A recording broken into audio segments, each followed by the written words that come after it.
안녕하세요. 중간계 TV의 신병철입니다. 우리는 지난 시간에 팀플레이를 유도하는 것이 개인 간의 경쟁을 유도하는 것보다 더 조직 생산성에 효과가 있다. 이런 얘기를 살펴봤습니다. 중간계 수업을 들으시는 한 사장님의 질문 때문에 답변을 드린 것인데요. 당연히 경쟁에서 서로를 신경 쓰는 것보다 한 팀의 팀 스피릿을 갖고 일하는 것이 더 좋겠죠. 그런데 문제는 그렇게 하다 보면 꼭 무임승차하는 분들이 나옵니다. 무임승차라는 것은 말 그대로 나무에 밥그릇에 숟가락을 얹어 놓는 거죠. 손만 대고 열심히 행동하지 않는 게 됩니다. 그러면 조직 차원에서의 생산성은 낮아지겠죠. 그래서 무임승차를 배제하는 것이 그 조직 운영에 있어서 아주 중요한 주제 중에 하나인데요. 사회심리학, 조직심리학에서는 이 무임승차의 실체가 실제로 존재하는가, 그리고 어떤 경우에 나타나는가, 이것을 꽤 오랜 동안 연구했습니다. 무임승차의 실체와 조건이 나온다면 그것을 해결하는 것은 비교적 쉽겠죠. 그래서 여러 가지 연구가 이루어졌는데 그 중에서 중요한 거 한 두 가지만 요약을 해서 무임승차의 실체를 한번 살펴보고 그 대응책을 알아보겠습니다. 조금 오래되긴 했습니다만 1986년에 농업 생산을 연구하는 링글맨이라고 하는 연구자가 28명을 대상으로 줄다리기 실험을 했습니다. 이 연구의 목적은 한 명이 줄을 당겼을 때보다는 두 명이 당기면 힘이 더 세지는가 그렇지 않은가, 세 명이 함께 당기면 각각 당기는 것보다 힘이 더 세지는가 아닌가, 이런 것을 알아본 거죠.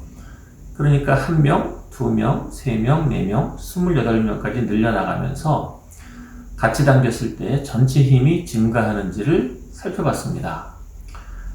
그 결과는 어떻게 나왔을까요? 다 말씀드리는 거는 너무 복잡하니까 몇 가지만 말씀드리면요. 아주 재밌는 결과가 나왔습니다. 한 명이 당겼을 때의 힘의 양을 1로 가정을 합니다. 그러니까 두 명이 당기면은 둘, 세 명이 당기면 셋, 이게 기본이 되겠죠.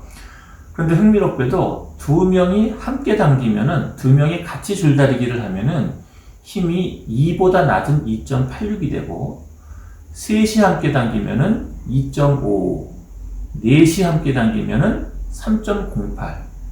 여러 사람이 당기면 당길수록 힘의 양이 조금씩 줄어드는 것을 알 수 있어요.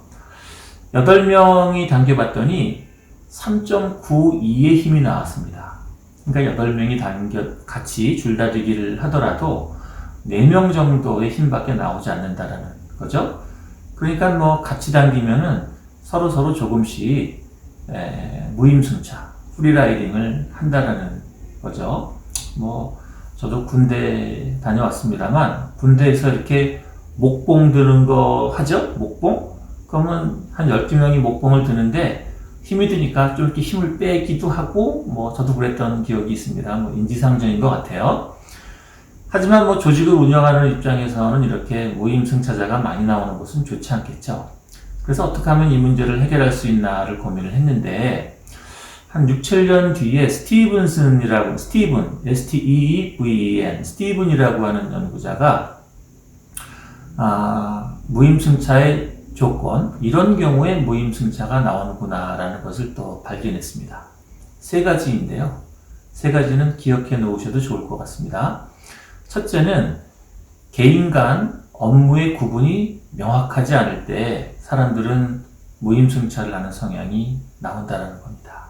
그러니까 자신의 기여도가 분명치 않으면 내가 하는 게 딱히 구분되지 않으니까 열심히 할 필요가 있나, 이런 생각이 들 수 있겠죠.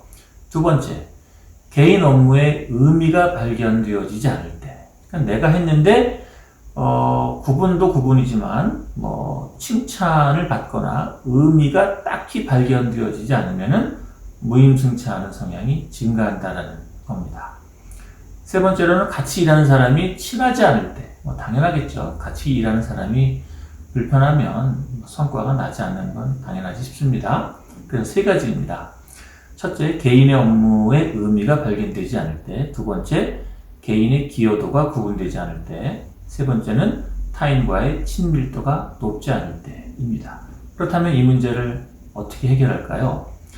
개인 업무의 의미가 발견되어지지 않는 것은 그 사람의 이름을 불러주고 그 사람이 하는 일을 알아주는 것만으로도 해결이 된다는 것입니다. 아, 누구누구님, 지금 귀하는 누구누구님은 이런 일을 하고 계시는군요. 이거는 정말 중요한 거예요. 화이팅입니다. 이렇게 알아주고 이름을 챙겨주는 것만으로도 의미가 발견된다는 겁니다. 두 번째, 개인 기여도가 구분되지 않을 때는, 기여도가 구분되어지지 않으니까 내가 얼마큼 잘했는지 알 수 없다는 거죠. 이럴 때는 구체적으로 그 사람의 성과를 피드백해 주는 것이 필요하다는 겁니다. 누구누구님, 여기까지 오셨네요. 지금 22가지를 완수하셨네요. 참 잘하셨습니다. 조금만 더 나가시면은 회사에 큰 기여가 있을 것 같아요. 이렇게 피드백해 주는 것이 또 중요하다는 것입니다. 세 번째로는 타인과의 친밀도를 어떻게 하면 높일 수 있느냐? 이건 너무 간단하죠. 같이 밥 먹고, 같이 차 마시고, 공통의 목표를 나누고, 또 같이 얘기하고, 이러는 것으로 해결이 되어집니다. 물론, 중고등학교 때 만났던 친구들처럼 그렇게 완벽하게 친해질 수는 없겠습니다만, 회사에서 얻을 수 있는 친밀도는 이 정도만으로도 회사에서 일을 할 수 있는 친밀도까지는 도달할 수 있습니다.